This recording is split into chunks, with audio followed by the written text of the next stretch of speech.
Welcome to the Ashen Path. Sit back. Relax. Open your mind a little. I hadn't been back to Larchwood in over 20 years. Not since I was a kid. Even then, we didn't go often. Maybe once every couple of years. My mother didn't talk about the place much. And when she did, it was mostly muttered curses under her breath, like the town itself had wronged her, personally. But now that my Uncle Henry was dead, it fell to me.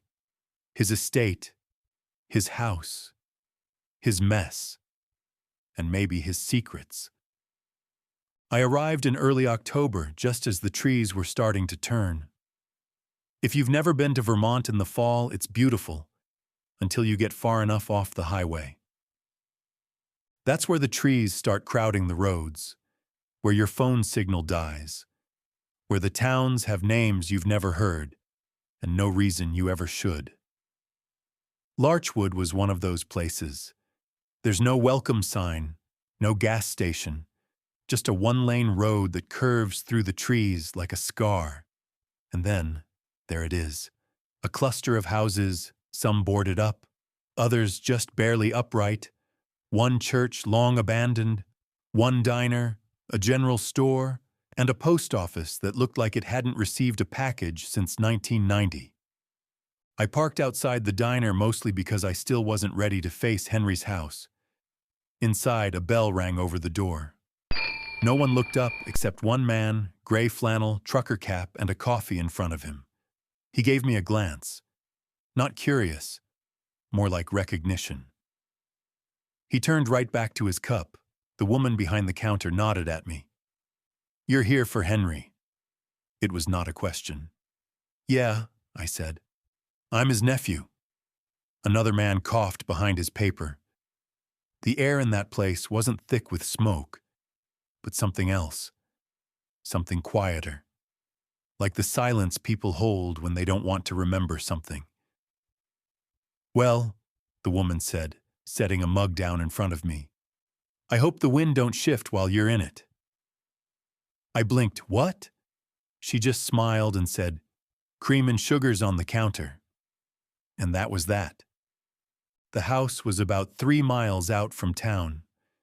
You don't see it until you're almost on top of it, just past an overgrown gravel road that winds between trees that lean in just a little too close. It looked just like I remembered, though. Worse, actually. A big old colonial farmhouse. White paint peeled off in sheets. One shutter hung by a single rusted hinge. The porch sagged. The roof had moss in places where moss really shouldn't grow. I stood at the bottom of the steps for a while, just looking at it. Just then, the woods behind it actually seemed to breathe. At least the key worked. Barely. The lock fought me like it had gotten used to not being opened. The smell hit me first. Old wood, damp air, and something metallic, like rusted nails long soaked in rain. Inside, everything was still. The way old places are when no one's moved inside them for too long. Dust on every surface, furniture covered in sheets, but not all of them. Some chairs sat bare like someone had just stood up to leave. And one lamp was on. Just one. I found the first tape that night. I was in the upstairs study. The room was a disaster. Books stacked like towers, papers everywhere. But on the desk, neatly placed, was an old dusty cassette recorder, a pack of blank tapes and one marked in shaky handwriting recording number 3. I stared at it for a while. I didn't press play. Not that night, at least. I sat in the living room with a bottle of something Henry had stashed in the kitchen long ago. Some old local whiskey that tasted like tree bark and heat. Outside, the wind pushed against the trees, and at one point I thought I heard someone on the porch. Just one step, then nothing. I froze, I waited. Nothing, just the house now breathing. The next morning I started going through the rest of Henry's stuff. It was like unraveling someone's madness, layer by layer. There were notebooks, hundreds of them, all with dates on the covers. Some were just weather logs, others stranger. One page read, "They are not people. They only wear the idea of people. Hollow things not to be named aloud." Another page had a rough drawing of the woods behind the house, and circled in red was a spot labeled, "They watch from here." It wasn't just rambling, though.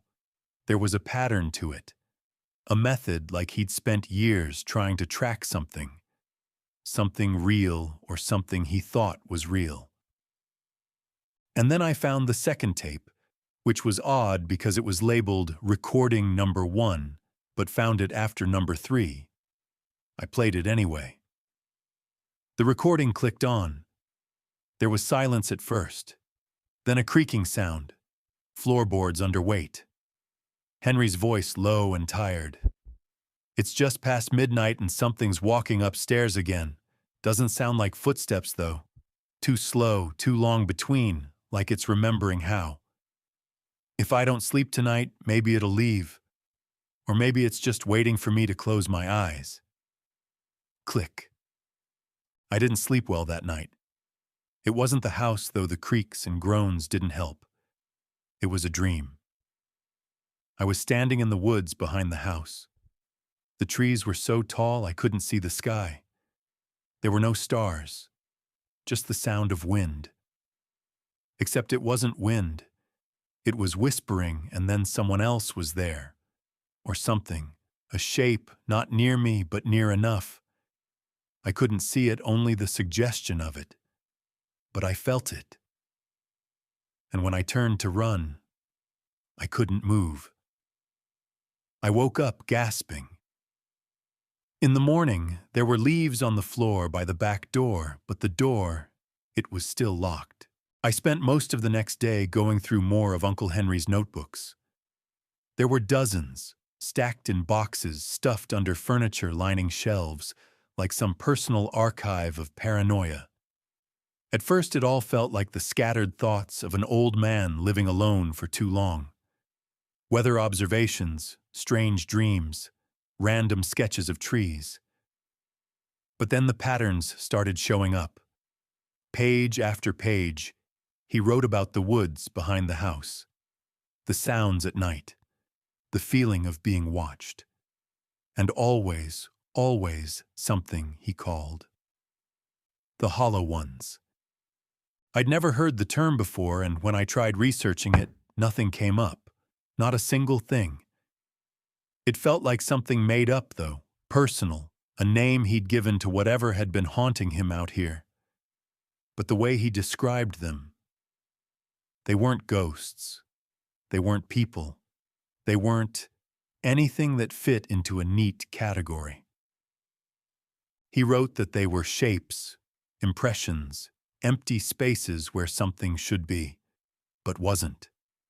He said they watched from the tree line, waited until after dark and knocked sometimes, but from inside the walls. I tried to laugh it off, but that night I heard the knocking too. Just 3 slow knocks from inside the bedroom wall. The wall. The next morning I drove into town. I just needed to see someone who'd known him, someone who hadn't moved away or died years ago. That left only Isaac. Isaac and I had been friends when we were kids, back when I'd visit for the summers. I found him at the general store. Stocking shelves like the past 20 years hadn't changed him at all. When he saw me, he froze for a second. Then, a small smile like seeing a ghost he wasn't sure he wanted to remember. "Didn't think I'd see you back here," he said, tapping the top of a cereal box into place. "Yeah, well, family obligations," I answered. He nodded, then lowered his voice. "Staying at Henry's place?" I nodded. Isaac gave me a long, slow look, then glanced toward the door like making sure no one else was listening. "Look, I'm not saying I believe in half the stuff people say about that house, but you really should be careful." I raised an eyebrow. Careful of what? The woods, he said quietly. And the air at night. And well, the quiet. Sometimes it gets too quiet, you know. I waited for him to laugh it off, call it a joke. He didn't. Instead, he grabbed a pack of cigarettes from behind the counter and walked me outside. Leaning against the wall, he lit one with shaking hands. Your uncle wasn't crazy, Isaac said. He just saw too much. Spent too much time out there listening to things that weren't meant for people to hear. I asked him what he meant. What things? But Isaac just shook his head. You'll know it when you hear it, he said, flicking ash onto the sidewalk. Then he went back inside and didn't come back out. I drove back to the house with that conversation buzzing in my head. The sun was already starting to set, painting the sky in dull oranges and sickly grays. Inside the house felt colder than before now. Then I found another tape, this one unmarked. I didn't want to listen, but I did. The tape clicked on. I heard Henry breathing, slow, steady. Then a knock, clear as day. Then 3 knocks, just like I'd heard the night before. And then Henry's voice low and shaking. I didn't invite you, he whispered into the recorder. There was silence for a long time. Then, from somewhere deep on the tape, a second voice, but not Henry's. Too wet. Too close. You left the door open, it said. I spent the next hour double-checking every lock on every door and window. The front door dead-bolted. Back door bolted. Windows latched. I even checked the basement door. That's when I noticed something odd. The wall next to the stairs. There was a loose brick near the floor, darker than the others. Without thinking, I grabbed a flashlight and pried it loose. Inside the hole was a small cloth bundle wrapped tight. My hands shook as I opened it. Inside was a doll's head, old porcelain and cracked. Its eyes were painted a pale, faded blue, staring up at me like it had been waiting there, forgotten for decades. But that wasn't the worst part. Tucked underneath the doll's head was a piece of paper, yellowed and brittle, in Henry's handwriting.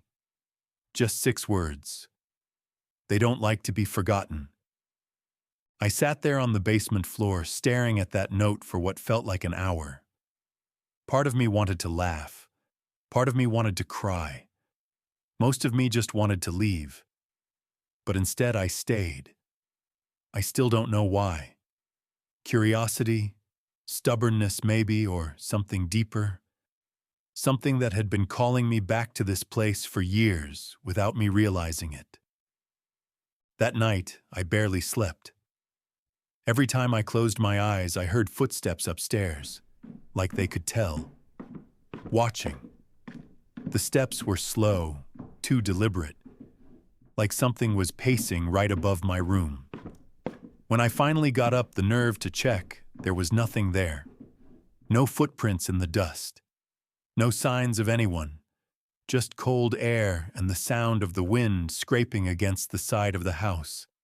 Like fingers. I woke up to the sound of something dragging across the floor above me. It wasn't subtle, not like the creaks and pops from old wood settling. This was deliberate, slow, like someone pulling heavy furniture across the upstairs hallway. I sat up, heart hammering in my chest, listening. But the sound stopped as soon as I moved. For at least a full minute, I just sat there, staring at the ceiling, waiting for it to happen again. Nothing. I grabbed the flashlight, climbed the stairs, and checked every room. All empty. The dust on the floor was untouched, except for one thing. There was a faint line in the dust across the hall, like something had been dragged, but there was no object to match it. Nothing had actually been moved. So I stood there, staring at it, trying to convince myself it was just my imagination, or maybe a draft, or something else. But deep down, I knew better. I went back downstairs, locked the bedroom door, and left the light on for the rest of the night. The next morning, I drove back into town. I didn't even know what I wanted. Answers? Reassurance? Someone to tell me I was just stressed and overtired? The diner was nearly empty. The same woman was behind the counter. She saw me walk in and gave me a tired smile. "You look like you've seen something," she said. I hesitated.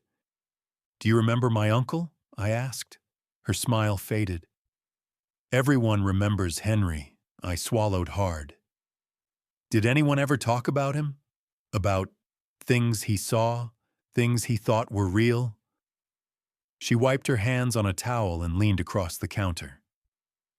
"We don't talk about that house," she said softly. "And we don't talk about what lives behind it." For a second, I didn't know how to respond. She pointed at the coffee pot. "Want a cup?"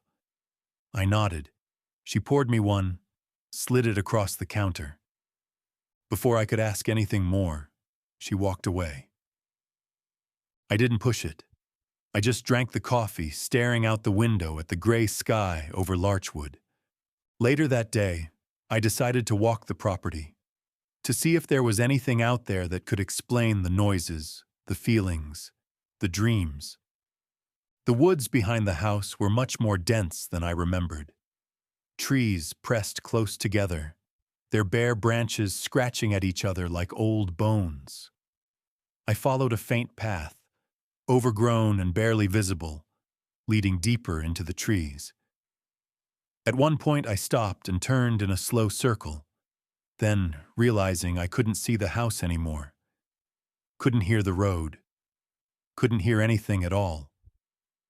The air was too still, the kind of stillness that makes your ears ring. And then I saw it, a foundation, just stone and moss now. The remains of a small structure, maybe a shed or a cabin, long since burned or collapsed. I stepped closer. On the inside walls of the stone, there were carvings, dozens of them. Little circles with slashes through them, crude faces with hollow eyes, repeating patterns that made my stomach twist the longer I looked at them. I ran my hand over one of the stones. It was cold. Too cold for the afternoon sun that should have warmed it. Behind me, a branch snapped. I spun around fast. No one there. But I swear I heard breathing. Not mine, but deeper, slower. Like something was standing just behind one of the trees, holding its breath and waiting. I backed away, heart pounding, stumbling over roots and rocks until I was clear of the clearing, half running back toward the house, and not looking back. That night I found the last tape. It was already sitting in the recorder. No label, just there, like it had been waiting just for me. I pressed play. Henry's voice was rough, like he hadn't slept in days. "I think this might be the last one," he said. Long silence. I saw it again. By the tree line. Same place it's always been. Watching. His breathing grew shaky. I made the mistake of looking at it too long this time. I think it knows I see it now. Another pause. Then, something else. A second voice. Low. Wet. Almost amused. It said, "Henry, you left the door open." Static crackled. Then, nothing. I sat there for a long time after the tape ended, staring at the recorder, waiting for something to happen. For a knock, for footsteps, for anything. But the house stayed silent. Too silent. I decided I wasn't going to sleep there another night. I packed my bags, grabbed the tapes, and locked the front door behind me, like it would actually matter anyway. On the drive out of town, I stopped for gas at a station about 30 miles away. While I filled the tank, the clerk came out for a smoke. He gave me a long look. "Where you coming from?" he asked. "Larchwood," I said. He blinked. "That place still there?" I frowned. "What do you mean?" He shrugged, flicking ash into the dirt. "Thought it all burned down years ago. My uncle used to say there wasn't much left after that." I didn't know what to say. Instead, I just paid for the gas, got back in the car, and pulled back onto the highway. As I merged into traffic, I glanced in the rearview mirror. For just a second, I thought I saw something in the back seat.